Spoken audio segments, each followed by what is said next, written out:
우리 모두에게 넘치기를 예수님의 이름으로 간절히 축원해 드립니다.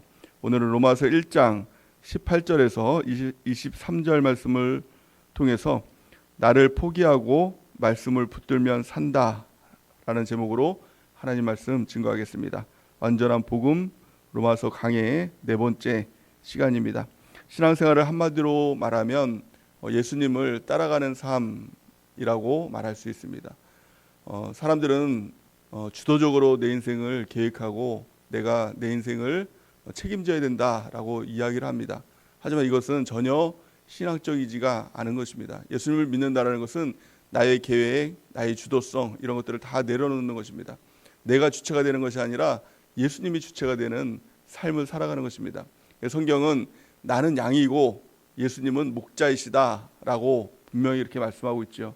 양이 살 길은 양이 주도적으로 자기가 가고 싶은 대로 간다고 해서 살지 못합니다. 반드시 그 양은 결국에는 죽게 됩니다. 양이 목자에게 발견되지 않으면, 목자가 찾아주지 않으면 그 양은 죽게 되죠. 양이 살 길은 목자를 따라가는 것입니다. 우리 신앙에도 마찬가지입니다. 우리가 예수를 믿는다라는 것은 내가 양임을 고백하고 내가 이제 주님만을 따라가겠습니다 라고 고백하고 또 그 길을 가는 것입니다. 목자 대신 예수님이 있음을 알고 그 주님을 따라가는 은혜가 있길 바랍니다. 그것을 다른 말로 말하면 예수님이 나의 주인이시고 나는 종입니다. 종은 주인의 말씀을 듣고 또 주인을 따라갑니다 라고 고백하며 살아가는 삶인 것입니다. 그래서 예배가 중요하고 예배가 살 길이고 그래서 말씀이 살 길인 것입니다. 나를 포기하고 말씀을 붙드는 것, 이것이 우리가 유일하게 살아가는 길인 줄 믿습니다. 그렇다면 예수님을 따라갈 수 있는 자격이 있을까요? 자격은 없습니다. 누구든지 모든 사람이 다 예수님을 따라갈 수가 있습니다. 하지만 조건은 있습니다. 두 가지 조건을 예수님께서 말씀하셨죠. 마태복음 16장 24절 말씀 우리 같이 한번 읽어보겠습니다. 시작. 이에 예수께서 제자들에게 이르시되 누구든지 나를 따라오려거든 자기를 부인하고 자기 십자가를 지고 나를 따를 것이니라. 아멘. 가장 첫 번째 조건이 자기를 부인해야 된다는 것입니다. 자기를 부인한다는 것은 자기를 포기해야 된다는 것입니다. 주도적으로 살아가려는 인생들, 내가 내 인생을 계획하려는 인생들, 이런 것들을 다 내려놓고 포기해야만 주님을 따라갈 수 있다라고 말씀하고 있는 것입니다. 두 번째는 십자가를 지고 주님을 따라가야 된다. 주님께서 주시는 사명이 있거든요. 이것을 해라라고 하는 사명들이 있지 않습니까? 그게 뭐 전도의 사명일 수가 있고 또 복음의 사명, 또 나를 향한 하나님의 계획, 그것을 알고 따라가는 것입니다. 또 십자가를 지고 따라가는 것은 십자가는요 죽기 위해 따라가는 것이죠. 죽기까지 따라가는 것입니다. 결국에는 십자가를 지고 죽는 것까지가 완성입니다. 그래서 예수님을 따라가기 위해서는 내가 끝까지 따라가겠습니다. 죽는 그 순간까지 여러 가지 가지 못할 그런 상황이 있어도 그것을 뚫고 끝까지 가겠습니다. 이 고백 가운데 주님을 따라가는 것입니다. 두 가지를 꼭 기억하시기 바랍니다. 나를 포기해야만 주님을 따라갈 수 있는 것입니다. 나를 포기하고 말씀을 붙들 때 살 수 있는 것입니다. 또 두 번째는 끝까지 가겠습니다. 이 고백 가운데 우리가 주님을 따라가는 은혜가 있기를 바랍니다. 그렇다면 왜 자꾸 나를 포기하라고 할까요? 내 것 가지면 안 됩니까? 내 안에 좀 그래도 괜찮은 거 있잖아요. 좀 선한 거 있잖아요. 이것 가지고 주님 따라가면 안 돼요? 라고 아마 반문할 수도 있을 것입니다. 하지만 성경은 아니라고 말씀합니다. 뭐가 아니라고요? 내 안에 선한 것이 하나도 없다라는 거예요. 사람은 종종 이런 생각을 합니다. 그래도 나에게 장점이 있잖아요. 나에게 좀 어떤 착한 것이 있잖아요. 나에게 좀 이렇게 주님 또 그래도 선한 것이 좀 있잖아요 라고 하지만 성경은 전혀 그렇게 말씀하지 않고 내 안에 있는 것은 모두 다 악한 것이다. 모두 다 죄인 된 것이다 라고 분명히 그렇게 말씀을 하고 있습니다. 로마서 3장 10절 말씀을 같이 한번 읽어보겠습니다. 10절에서 12절 시작. 기록된 바 의인은 없나니 하나도 없으며 깨닫는 자도 없고 하나님을 찾는 자도 없고 다 치우쳐 함께 무익하게 되고 선을 행하는 자는 없나니 하나도 없도다. 아멘. 하나도 없다는 것입니다. 성경적인 기준으로 볼 때 내 안에 선한 것이 없구나. 내 안에 있는 것이 다 죄성이구나. 내가 다 버려야 될 것이구나. 이걸 깨달을 때부터 주님을 따라가는 첫 시작점이 됩니다. 첫 발이 됩니다. 내가 나를 부인할 수밖에 없는 것이구나. 내가 틀렸군요. 하나님 주님이 옳군요. 이거를 고백할 때부터 그때부터 신앙생활의 첫 발이 되는 것입니다. 나는 모릅니다. 주님을 없으면 안 됩니다. 주님만을 의지합니다. 이것이 주님을 따라가는 길이지요. 오늘 새벽 말씀을 통해서 내가 그래도 좀 낫지 않나? 내가 뭐 좀 이렇게 건질 거 있지 않나? 이 생각들을 다 버리고 내 안에 있는 것은 다 버려야 될 것입니다. 오직 주님 것으로만 내가 채우겠습니다. 또 내가 아무것도 모릅니다. 주님께서 말씀하시고 나를 지도해 주셔야만, 그 길을 가르쳐 주셔야만 내가 갈 수 있습니다. 이 고백들을 할 때 우리 주님께서 우리를 인도하시는 삶, 우리 주님께서 우리를 이끌어 가시는 진정한 신앙생활을 시작하게 되는 것입니다. 이건 전혀 다른 삶입니다. 내가 주도하는 삶이 아니라 예수님께서 주도하시고 나를 이끌어 가시는 삶, 이것이 신앙생활이고 이것이 믿음의 삶이고 이것이 우리가 유일하게 살 길입니다. 우리가 여기서 깨닫는 은혜가 있길 바랍니다. 또 로마서 3장 23절 말씀을 보니까 모든 사람이 죄를 범하였음에 하나님의 영광에 이르지 못하더니 이렇게 말씀합니다. 모든 사람이 죄를 범하였다는 겁니다. 모든 사람이 죄인이라는 것입니다. 죄인이라는 것은 그 안에 건질 것이 없다라는 거예요. 그래서 내 안에 있는 것은 다 버려야 될 것입니다. 다 부인해야 될 것입니다. 오직 주님만을 내가 의지하고 따라가겠습니다. 이 고백들 가운데 나아가는 은혜가 있길 바랍니다. 그렇다면 그 가장 큰 그 죄악들이 뭘까요? 우리 안에 있는 가장 큰 죄악의 성품들이 무엇일까요? 오늘 본 말씀은 그것을 말씀하고 있는데요. 로마서 1장 18절 말씀을 같이 한번 읽어보겠습니다. 시작. 하나님의 진노가 불의로 진리를 막는 사람들의 모든 경건하지 않음과 불의에 대하여 하늘로부터 나타나나니. 아멘. 하나님의 진노가 그 죄 가운데 나타나게 되는데 그 가장 큰 죄가 무엇이냐? 우리 안에 있는 대표적인 그 죄가 무엇이냐면 불의로 진리를 막는 그것이 가장 큰 죄라는 것입니다. 죄라는 것은 하마르티아라고 이 원어에는 하마르티아 이렇게 이야기를 하고 있습니다. 하나님의 진리의 말씀으로부터 벗어나는 것입니다. 사람은 진리를 위해서 지어졌거든요. 진리를 위해서 창조되었거든요. 근데 그 진리에서 벗어나서 살아가는 것, 이것이 바로 하마르티아, 이 죄입니다. 그런데 더 큰 죄가 무엇이냐면 불의로 진리를 막는 것입니다. 무슨 말입니까? 진리가 생명이지요. 진리가 예수님이지요. 오직 말씀만이 생명이고 말씀만이 진리 아닙니까? 그런데 그 진리를 막는 거예요. 무엇으로? 불의로. 불의가 뭐냐면 진리가 아닌 게 불의예요. 그러니까 진리가 아닌 게 무엇입니까? 우리의 삶 가운데 어떤 환경, 상황, 사람, 이건 진리가 아니에요. 진리라는 것은 변하지 않는 것입니다. 상황은 자꾸 변하잖아요. 환경도 변하잖아요. 내 몸의 컨디션도 자꾸 변하잖아요. 사람도 자꾸 변하잖아요. 근데 그 변하지 않는 그 불의를 가지고 진리를 막는 것입니다. 그러니까 쉽게 말하면 하나님의 말씀을 분명하게 우리 가운데 말씀하시거든요. 말씀을 통해서, 이 설교를 통해서 말씀하시고 큐티를 통해서 말씀하시고 때로는 누군가의 말을 통해서, 전도자의 말을 통해서, 설교자의 말을 통해서, 또 셀장님의 말씀을 통해서, 또 셀원들의 말을 통해서 하나님께서 끊임없이 말씀하거든요. 모를 수가 없거든요. 그런데 문제는 무엇입니까? 하나님의 말씀을 몰라서 안 지키는 사람은 없다는 겁니다. 하나님은 그 사람한테 말씀을 해주시거든요. 깨닫게 해주시거든요. 아는데 불의로 진리를 막는 거예요. 그 사람들이 그렇게 말합니다. 하나님 말씀은 분명히 옳아요. 말씀은 그렇지만 내 상황이 이렇잖아요. 이렇게 말하는 게 불의로 진리를 막는 것입니다. 또한요, 우리가 예배가 옳다라는 것을 알죠. 또 교회가 옳다라는 것을 알죠. 모여야 한다는 것을 알죠. 근데 문제가 뭐예요? 요즘 가장 큰 이 불의로 진리를 막는 그런 현상이 뭐냐면 다 압니다. 하지만 모이면 병 걸리잖아요. 이게 성경입니까? 성경이 아니잖아요. 코로나 때문에 안 모여야 되잖아요. 코로나가 진리입니까? 아니잖아요. 이게 바로 불의로 진리를 막는 거예요. 하나님의 말씀이 옳다라면 그것은 절대적인 것입니다. 그 말씀만을 붙들어야 되는 것입니다. 근데 자꾸 상황들, 환경들, 사람들 이런 것들을 붙여다가 말씀을 대적하는 것입니다. 말씀은 그렇지만 상황이 이렇다라고. 이게 불의로 진리를 막는 것입니다. 하나님의 진노가 그 가운데 있다라는 것입니다. 우리의 모습을 한번 되돌아보기 바랍니다. 말씀, 그것이 진리입니까? 그것이 절대적입니까? 그것이 주님을 따라가는 삶, 또 그것이 우리가 살 길이다라는 것입니다. 그래서 마지막 때일수록 성경은 말씀합니다. 요한계시록 1장 3절 우리 같이 한번 읽어보겠습니다. 시작. 이 예언의 말씀을 읽는 자와 듣는 자와 그 가운데 기록한 것을 지키는 자는 복이 있나니 때가 가까움이니라. 아멘. 요한계시록은 마지막 때에 대한 하나님의 경고죠. 가장 첫 번째 시작하면서 말씀 읽고 듣고 지켜 행하라. 너무 기본적인 것이지 않습니까? 근데 마지막 때일수록 이 가장 기본적인 거, 이게 생명이라는 겁니다. 이게 복이라는 겁니다. 하나님의 말씀을 읽고 듣고 지켜 행하라. 다른 거 다 빼고 요거 하나, 말씀 하나 붙들고 듣고 지켜 행할 때 이것이 복된 삶이라고 성경은 말씀하고 있는 것입니다. 마지막 때일수록 다른 거품들을 다 빼내야 됩니다. 환경, 상황, 사람의 말, 이런 것들, 뭐 인정, 감정, 애정, 이런 것들 다 빼고 오직 말씀 하나만 붙들고 내가 살겠습니다.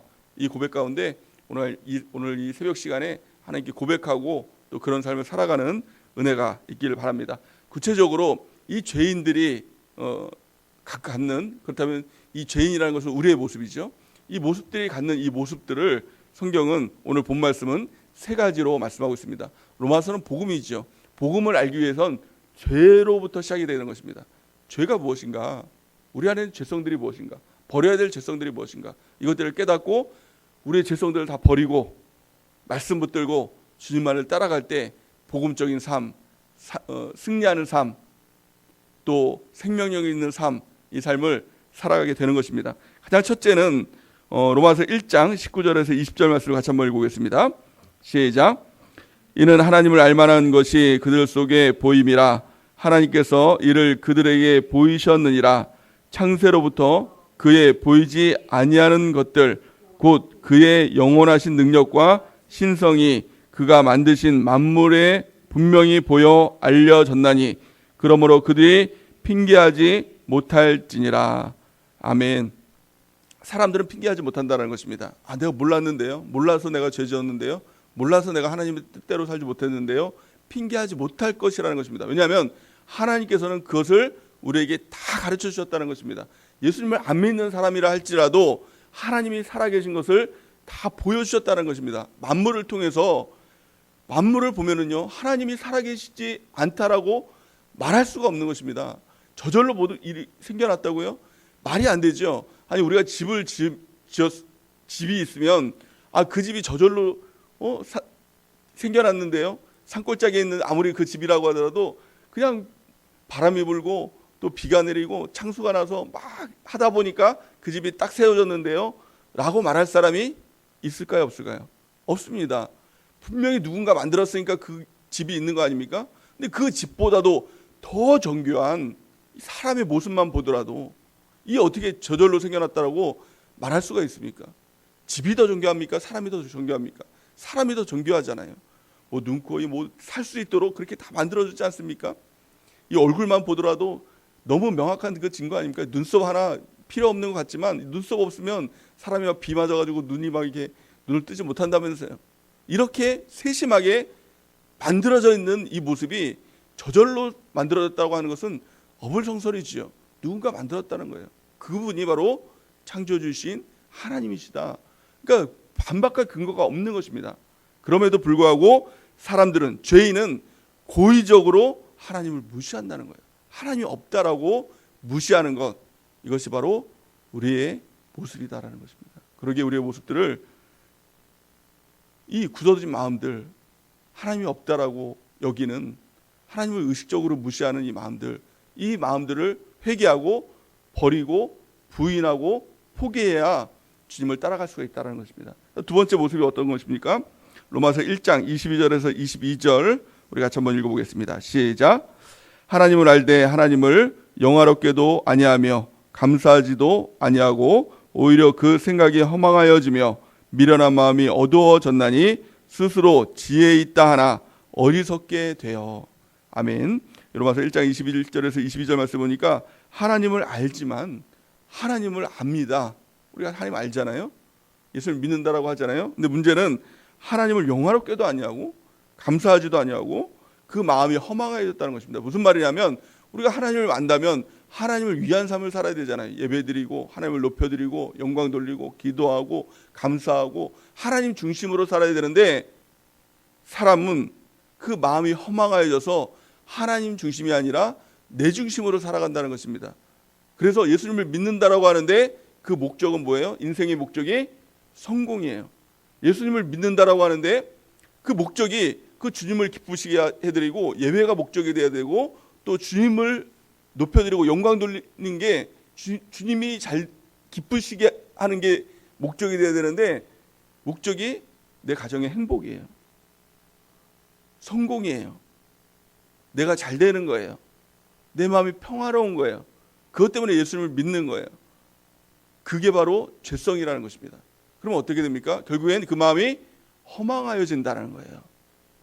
열심히 예수님을 믿는다라고 했는데 또 성공을 했든 안 했든 행복을 얻었든 안 얻었든 그 결과는 허망해진다는 것입니다. 시간이 지날수록 나이가 들수록 인생을 살아간 목적이 없고 예수님을 믿는 목적이 크게 없어지는 허망해지는 인생을 살아가게 된다는 것입니다. 22절 말씀에 보니까 스스로 지혜 있다 하나 어리석게 되어 이렇게 말씀하고 있어요. 사람들은 지혜라는 것을 성공을 위한 삶을 지혜라고 생각하는 겁니다. 행복을 위한 삶을 지혜라고 생각하는 것입니다. 그래서 예수님 믿고 주일날 예배 드리는 사람들을 보면서 사람들은 뭐라고 얘기합니까? 아이고 저 미련한 사람 저렇게 시간을 허비하나? 주일날 해야 될 것이 얼마나 많은데 쉬기도 하고 또 자기 개발도 해야 되고 또 그 짬을 내서 더 돈을 벌기도 해야 되고 성공을 위해서 달려가야 될 게 얼마나 많은데 저 시간들을 허비하고 주일을 그냥 허송생활 보내나? 사람들이 그것을 어리석게 보고 지혜로운 것을 자기가 성공을 위해 달려가는 것, 행복을 위해 달려가는 것을 지혜롭다고 생각하는 것, 이것이 죄성입니다. 근데 결국에는 이게 지혜로운 것이 아니라 어리석은 것이다 이렇게 합니다. 그래서 이게 예수님을 믿으면서 11조를 하고 헌금을 하는 걸 보면 세상 사람들은 100% 이렇게 얘기합니다. 와, 돈을 저렇게 허비하나? 미련한 사람들 이렇게 얘기를 합니다.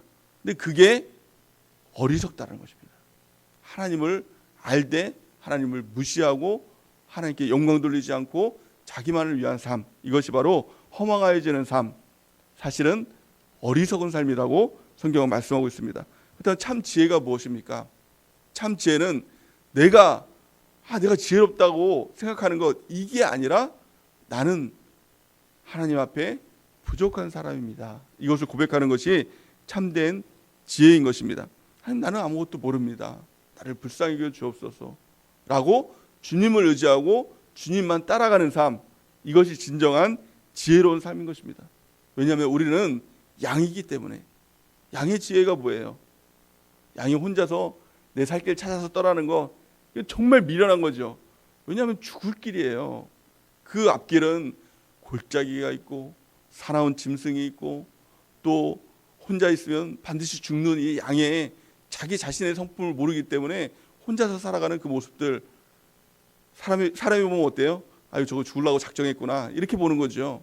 근데 스스로 그것을 지혜롭다고 여기는 것이 모든 사람들의 그 죄성이라는 것입니다. 우리는 양입니다. 절대 이것을 잊지 않는 은혜가 있길 바랍니다. 시편 111편 10절 말씀을 우리 같이 한번 읽어보겠습니다. 시작. 여호와를 경외함이 지혜의 근본이라 그의 계명을 지키는 자는 다 훌륭한 지각을 가진 자이니 여호와를 찬양함이 영원히 계속되리로다. 아멘. 여호와를 경외함이 지혜의 근본이다. 그의 계명을 지키는 자가 다 훌륭한 지각을 가진다. 무슨 말입니까? 주님 따라가야 된다는 것입니다. 오늘 기도할 시간에 간절히 기도하고 또 내가 주인된 삶, 내가 계획하고 내가 주도한 삶, 이것들을 주님 앞에 회개하고 또 내가 상황 환경 때문에 말씀을 대적하고 또 말씀이 아니라고 했던 그 모든 것들을 회개하고 주 앞에 나가는 은혜가 있길 바랍니다. 절대 우리가 잊지 말아야 될 것, 내 안에 선한 것이 없습니다. 나를 포기하고 하나님 말씀을 따를 때 그것이 내가 살 길입니다 라는 것들을 고백하고 또 그런 삶을 살아갈 수 있도록 하나님 도와달라고 할 때 우리 주님께서 능력을 주시고 또 은혜를 주셔서 주님을 따라갈 수 있는 힘과 또 능력 가운데 우리 주님께서 모든 것을 책임져 주시는 그 은혜의 삶, 또 믿음의 삶을 살아가게 될 줄을 믿습니다. 마지막 세 번째, 결국에는 그 죄인의 모습이 어떤 모습으로 나타나게 될까요? 로마서 1장 23절 말씀을 우리 같이 한번 읽어보겠습니다. 23절 시작. 썩어지지 아니하는 하나님의 영광을 썩어질 사람과 새와 짐승과 기어다니는 동물 모양의 우상으로 바꾸었느니라. 아멘. 결국에는 어떻습니까? 우상 숭배를 하고 또 우상을 만들어서 숭배하는 그런 모습들 가운데 빠지게 된다는 것입니다. 우상이 무엇입니까? 우상은 땅 아래에 있는 것입니다. 하늘에 있는 것이 아니라 땅 아래에 있는 것입니다. 또 우상은 나를 위해서 있는 것이 우상입니다. 물론 어떤 형상을 만들어 놓고 절하는 것 절대 하지 말아야 되겠죠. 근데 그것뿐만이 아니라 이 땅 위에서 내가 하고 싶어 하는 것, 내가 되고 싶어 하는 것, 하나님보다 먼저 되는 것, 더 사랑하는 것, 이런 모든 것들이 다 우상이 되는 것입니다. 결국에는 하나님을 따라가는 것이 아니라 내가 하고 싶은 것 하겠습니다. 이게 결국에는 우상이 되는 것입니다. 주님을 따라가는 것이 아니라 내가 원하는 것을 하겠습니다. 본질상 그것이 진노의 자녀다라고 성경은 말씀하고 있죠. 에베소 2장 2절에서 3절 말씀을 같이 한번 읽어보겠습니다. 시작. 그때 너희는 그 가운데서 행하여 이 세상 풍조를 따르고 공중의 권세 잡은 자를 따랐으니 곧 지금 불순종의 아들들 가운데 역사하는 영이라. 전에는 우리도 다 그 가운데서 우리 육체의 욕심을 따라 지내며 육체와 마음이 원하는 것을 하여 다른 이들과 같이 본질상 진노의 자녀이었더니. 아멘. 결국에는 그것이 세상의 영이라고 말씀하고 있죠. 내 마음과 육체가 원하는 대로 살기를 원하는 삶, 공중의 권세 잡은 자를 따라가는 그런 삶이 바로 우상 숭배의 삶이다라고 말씀하고 있습니다. 그 죄의 삶을 살아갈 때 결국에는 어떻게 될까요? 로마서 1장 18절 보니까 하나님의 진노가 그 가운데 임하게 된다라고 말씀하고 있습니다. 또한 로마서 6장 23절에 보니까 죄의 삭은 사망이다라고 말씀하고 있습니다. 그 죄가 뭐예요? 결국에는 내가 주인 된 삶이, 모든 삶이 하나서부터 끝까지 10까지 다 죄가 되는 삶이 되는 것입니다. 방법은 무엇입니까? 우리의 죄성을 발견하는 것입니다. 오늘 말씀을 통해서 우리의 죄성을 발견하는 것입니다. 두 번째는 무엇입니까? 그 죄성을 버려야 되겠죠. 그것을 자기를 부인하는 삶이다라고 성경은 말씀하고 예수님은 말씀하고 있는 것입니다. 내 안에 선한 것이 없습니다. 오늘 고백하기 바랍니다. 내 안에는 모두 다 부인하고 버리고 포기할 것밖에 없습니다. 이것을 우리가 고백하는 은혜가 있길 바랍니다. 이것을 회개라고 얘기하죠. 돌이켜 회개하고 나는 주님 없으면 안 되는 사람입니다. 나는 양입니다. 오직 주님만을 따라가겠습니다. 라고 고백하는 것입니다. 내가 모릅니다. 내가 틀렸습니다. 나는 할 수 없습니다. 여기서부터 우리 주님의 인도하심을 받는 첫 시작이 되는 것입니다. 오늘 이 고백을 하고 주님을 따라가는 은혜가 있길 바랍니다. 또한 오직 내가 진리만을 붙들겠습니다. 하나님 말씀만을 붙들겠습니다. 특별히 이 마지막 시대에 우리 주님께서 하나님 말씀을 읽는 자, 듣는 자, 지켜 행하는 자가 복이 있다고, 마지막 때가 가까웠다라고 말씀하셨는데 마지막 때일수록 오직 진리만을 붙드는 주의 종 될 수 있도록, 주님의 신실한 종 될 수 있도록 인도해 달라고 우리 하나님 앞에 간절히 기도하는 은혜가 있길 바랍니다. 그래서 오직 주님을 주인으로 삼고 나는 종된 삶, 그 길이 곧 천국으로 가는 유일한 좁은 문이 되는 것입니다. 좁은 길이 되는 것입니다. 우리가 그 길을 걸어가는 은혜가 있길 바랍니다. 내가 오늘도 나는 종입니다. 예수님이 주인 되십니다. 주인의 음성을 듣고 따라가는 양과 같은, 목자의 음성을 듣고 따라가는 양과 같이 오늘도 주님의 음성을 듣고 한 걸음 한 걸음 주님의 뜻대로 살아가는 그런 인생 살아갈 수 있도록 인도해 달라고, 하나님 내 자아를 포기하는 용기와 능력을 허락해 달라고 이 시간 우리 하나님께 간절히 기도하고 오직 주님만을 따라가는 주님의 신실한 종들의 은혜가 넘치기를 예수님의 이름으로 간절히 축원해 드립니다.